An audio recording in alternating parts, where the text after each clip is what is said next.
welcome to Jeff Does Vegas World Headquarters, located in the basement of my home in Calgary, Alberta, Canada. A little bit of a lull with the podcast here as far as putting out new content goes.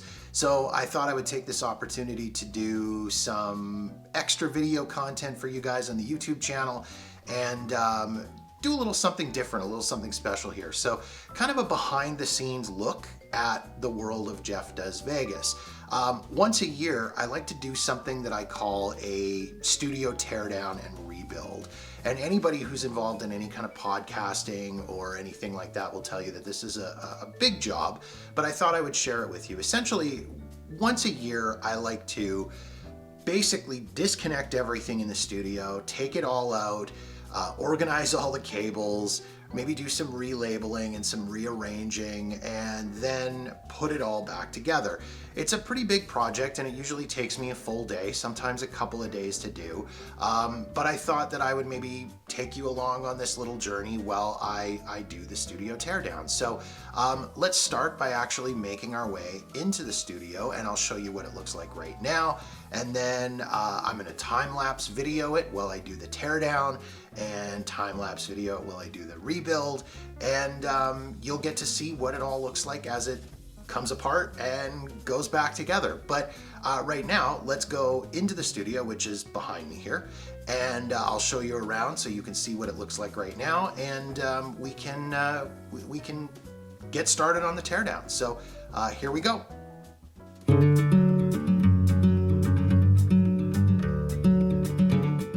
All right, so we're actually going to start this little tour outside of the studio itself. So you're seeing some Winnipeg Jets memorabilia on the wall, some jerseys there, the military jersey, Hockey Fights Cancer jersey. And you're probably wondering, Jeff, I thought you were a Vegas Golden Knights fan. Why do you have Winnipeg Jets stuff hanging here? Well, I grew up, I was born and raised in Winnipeg. That was home for me for a very long time. So I'm a Winnipeg Jets fan as well. I'm a Vegas Golden Knights fan, but I will always and forever be a Jets fan. So I do have some Winnipeg Jets memorabilia hanging on the wall here.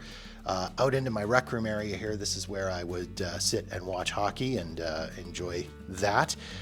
Show you some stuff up here. I've got some of these very cool McFarlane hockey figures, all Winnipeg Jets ones, except for one, which is a Wayne Gretzky one, Edmonton Oilers one. And yes, you can see it is autographed by Wayne himself, by the great one. Some classic Winnipeg Jets banners, which are just kind of a neat addition to the room. Take you down over here and show you this piece of art. So this artist, I can't remember the name of the artist off the top of my head. If I figure it out, I'll share it with you in the description of the video. But you can see he put together this really cool montage of old Jets players, Bobby Hull, Dale Hawerchuk, Teemu Selanne, new Jets players as well, Dustin Byfuglien, Mark Scheifele, Blake Wheeler. Oh no, sorry, Evander Kane. Blake Wheeler and Evander Kane. No Mark Scheifele there. And then the nice little montage of the old Winnipeg Arena with what was at the time the MTS Center is now the Canada Life Center. So anyways, that was kind of a cool little thing that I had wanted to put together. Yes, I have a leg lamp. If you are a fan of the movie A Christmas Story, you will recognize the significance of the leg lamp. I actually got to play the part of the narrator in a stage version of A Christmas Story when I was living in Regina many, many years ago. I think 2004, 2005, somewhere in around there. And at the end of the run of the play, they were selling the leg lamp. So I actually bought the leg lamp. This is Herbert. Herbert. Yeah, that's Herbert, the Bernese Mountain Dog. Say hi, buddy. All right, let's take you into the actual studio now. So here we go. This is my actual studio. This is where we record the podcast, or where I record the podcast, I should say. Just going to turn these monitors on so you can see. So this is where I record the podcast. So you can see I've got two 28-inch 4K monitors here, and then a 27-inch HD monitor up top. So this gives me the maximum amount of screen space that I can have that I need for editing and researching and things like that. This right here, very important piece of equipment. This is the Rodecaster Pro. Rodecaster Pro 1 which I use. It's my mic mixer. It's what I'm using for recording and everything like that. Elgato Stream Deck, which gets used when I do live streaming, if I have to insert any graphics, change cameras, things like that. A couple of speakers over here and over here. Very important piece of equipment right here. Microphone, of course. This is a Rode Procaster mic. I'm going to show you two of the most important pieces of equipment in the studio.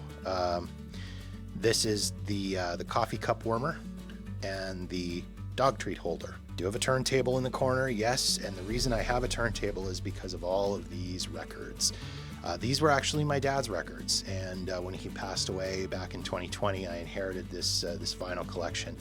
And yeah, there's some really, really cool vinyl in here. Some very cool stuff. And every once in a while, I will pop them on the turntable and take a listen to them. And that is my dad's guitar. It was his 6-string guitar. It is a Martin guitar. And lots of great memories with Dad playing his guitar. Family functions and family get-togethers and stuff. So yeah, very, very cool to have that. Yeah, that's me with Gene Simmons from Kiss. I met Gene when I was working at K97 in Edmonton. Yes, autographed Weird Al Yankovic poster. I met Weird Al when I was working at Hot 103 in Winnipeg. Me with great Canadian band, Great Big Sea, and autographed stuff there. This was 2002. So what's that? Ooh, 11 years ago. Wow. Obligatory Welcome to Fabulous Las Vegas sign. Interesting story behind this. So this is my good Vegas friend Lisa Marie Smith. And she did some pinup modeling work, which they ended up putting on these model train cars. So of course, got to support my friends. Had to order one of those. And of course, Vegas Lego. That's the Lego architecture set. I did a live stream a while ago called Jeff Builds Vegas, and did that. And took me like 5 hours to build that tiny little Vegas thing. So I actually have a setup here for a separate voice booth where I can go in and do voiceover work if I need to. When I record like the Sin City Stories episodes, which by the way, I'm going to be working on more of. I know some people will be very happy about that. When I work on those, this is where I do that recording because it's a better microphone and a better sound. Oh, yeah, Alice Cooper. Yeah, me and Alice Cooper. I met Alice Cooper when I worked at K97 in Edmonton as well. He autographed his CD Along Came a Spider, and he autographed his book cover for me as well. Anyways, yeah, so what I'm going to do is I'm going to do a full teardown on the studio. I'm going to take it all apart. I'm going to tear it all down, and I'm going to rebuild it. And you guys are going to get to see what that looks like. So here we go. Pitter patter. Let's get at her.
So there you go. That wraps up this little behind the scenes tour of the Jeff Does Vegas studios. Hope you enjoyed the video.